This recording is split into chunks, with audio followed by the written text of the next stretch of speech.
Hola, ¿qué tal? Donc on se retrouve pour une nouvelle vidéo où je vais vous parler de Johan Bourcuff et essayer de vous dire quel était son vrai niveau, s'il lui était pas arrivé toutes ces blessures qui lui arrivaient, qu'est-ce que c'était son vrai potentiel, est-ce que c'était un joueur qui avait le potentiel pour être un très très grand joueur, est-ce que c'était un joueur qui avait le potentiel pour être un leader d'équipe dans une équipe qui était juste bonne mais pas une grande équipe, ou est-ce que c'était un joueur entre gros guillemets juste banal qui a réussi quelques coups d'éclat. Donc je vais essayer de répondre à cette question dans cette vidéo. Et pour ça j'ai décidé en premier de regarder la carrière qu'il a faite et en deuxième de donner mon avis personnel sans les statistiques et tout ça. Voilà sur ça. Gourcuff, il a débuté sa carrière au Stade Rennais. Il y a passé 3 saisons. Il y a passé 3 saisons à son début de carrière. Et on voit que c'est un joueur qui a progressé petit à petit. Voilà, c'est pas un joueur qui a explosé d'un coup, mais plutôt un joueur qui a progressé petit à petit dans cette équipe. Dans cette équipe dans cette équipe du Stade Rennais, c'est un joueur qui a progressé petit à petit et pas un joueur qui a explosé d'un coup et qui direct s'est montré aux yeux du grand public comme un grand joueur, comme l'a fait par exemple Mbappé récemment. Non, lui c'était vraiment une progression c'était plutôt une progression qui était assez progressive, comme l'a été par exemple celle de Zinedine Zidane, donc on peut pas lui reprocher grand chose là-dessus. Et puis il y a cette dernière saison au Stade Rennais où là il fait quelques performances, il s'impose en tant que titulaire, il fait des bonnes performances et ce qui lui permet de signer au Milan AC, le Milan AC qui à l'époque était l'une des meilleures équipes du monde, voire même la meilleure équipe du monde avec une équipe qui était juste monstrueuse. Avec des joueurs comme Inzaghi, comme Kaka, comme Gattuso ou comme Maldini. Donc au Milan AC, on va pas se mentir, il n'a pas réussi à s'imposer, il a clairement été remplaçant.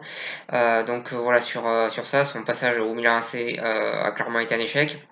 Après, il est quand même défendable sur ça parce que je pense qu'avant de signer, avant de passer directement du Stade Rennais au Milan AC, il aurait peut-être mieux fait de passer par un club de niveau intermédiaire entre les deux, parce que c'est quand même un très très grand saut, je pense, à l'époque. Voilà, c'est pas évident, c'est pas évident à gérer. Je pense qu'il aurait peut-être mieux fait de passer par un club intermédiaire et après peut-être de signer au Milan AC. Bah, après, s'il l'a pas fait, ça peut se comprendre aussi, parce que qui peut refuser le Milan AC? Je pense pas grand monde, voilà sur ça, ça se comprend. Mais c'est vrai que je pense qu'il aurait peut-être mieux fait de signer dans un club intermédiaire à ce moment-là. Après, il y a aussi d'autres circonstances atténuantes. Celle qu'il était assez jeune et donc peut-être qu'il avait pas assez de maturité pour s'imposer dans ce club-là. Voilà, il a quelques circonstances atténuantes, mais on peut dire que le seul très très grand club qu'il a joué, il n'a pas réussi à s'y imposer. Voilà sur ça. Ensuite, il a joué il a donc joué au Girondins de Bordeaux, où ça a clairement été la meilleure période de sa carrière, notamment cette saison 2008-2009 où il a juste été exceptionnel. Et il a fait des performances de très très haut niveau. Voilà sur ça, c'est vraiment sa meilleure saison. Il a été exceptionnel, c'est là où il s'est montré aux yeux du grand public, c'est là où il a enchaîné des magnifiques gestes techniques, où il a fait beaucoup de passes décisives, où il a marqué pas mal de buts aussi, notamment un magnifique face au PSG. Donc c'était vraiment sa meilleure saison, où les Girondins de Bordeaux ont d'ailleurs été champions de France, en grande partie grâce à lui. Voilà sur ça. Ensuite, la deuxième saison, elle a été bonne, même si elle a été moins bonne avec les Girondins, elle a été bonne, même si elle a été moins bonne que la première.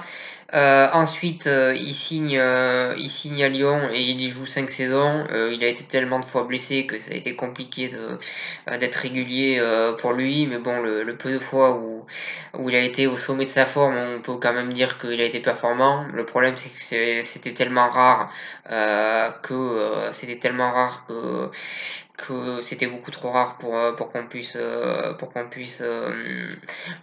vraiment vibrer avec ce joueur à Lyon. Mais c'est vrai que le peu de fois où il a été au sommet de sa forme, il a fait des choses intéressantes. Après, ça a été beaucoup trop rare. Il a été beaucoup trop souvent blessé avec l'Olympique Lyonnais durant ces 5 saisons.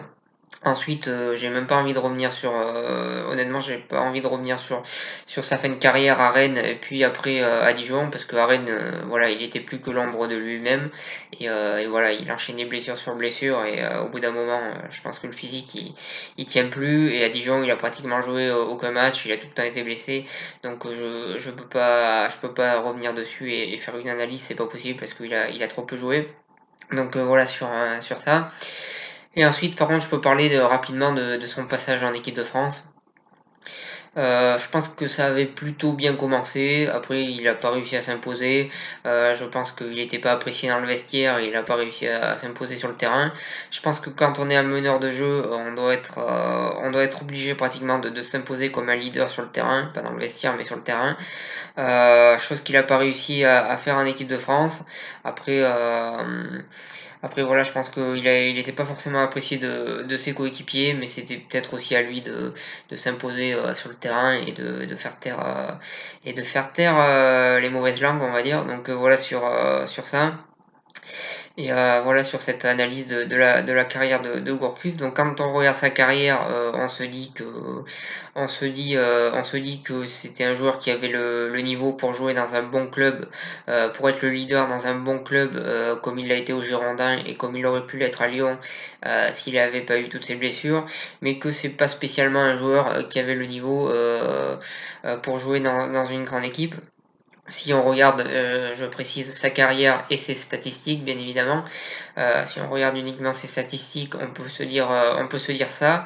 Mais d'un avis personnel, honnêtement, je pense qu'il avait le potentiel pour être un grand joueur, parce que le sommet de sa carrière, finalement, il a pratiquement été bon qu'une saison ou deux.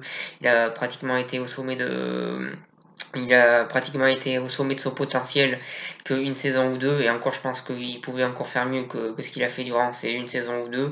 Donc pour moi, il a jamais vraiment montré la totalité de son potentiel, ce qui est dommage. Et pour moi, c'était vraiment un joueur qui avait le talent pour être un grand joueur, clairement.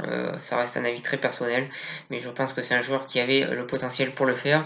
Et je pense qu'il l'a pas fait, certes, pour les raisons physiques qu'on connaît, il a enchaîné les blessures, mais également pour des raisons mentales, parce que je pense que mentalement c'était peut-être pas quelqu'un que mentalement c'était peut-être pas quelqu'un qui était assez solide pour le football professionnel. Et d'ailleurs, je pense que le physique et le mental sont deux choses qui sont liées. Après, ça reste un avis personnel et je suis pas un spécialiste sur la question, mais je pense que c'est deux choses qui sont liées. Et je pense que ce qui a manqué, c'est clairement son physique, son mental.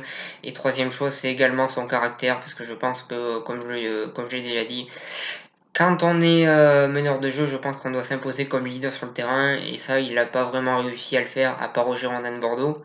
Donc voilà sur ça, mais je pense que oui, c'était un joueur qui avait un énorme potentiel et qui l'a gâché, comme je l'ai dit, à cause de son physique, de son mental et de son manque de caractère. Mais bon, malgré tout, on a quand même réussi à avoir quelques coups d'éclat de Johan Gourcuff, même si bien sûr, personnellement, j'aurais préféré en voir beaucoup plus. Donc voilà sur ça, voilà sur mon avis sur le véritable potentiel de Johan Gourcuff. J'espère que vous avez apprécié cette vidéo. Je vous remercie de m'avoir suivi et je vous souhaite une bonne continuation.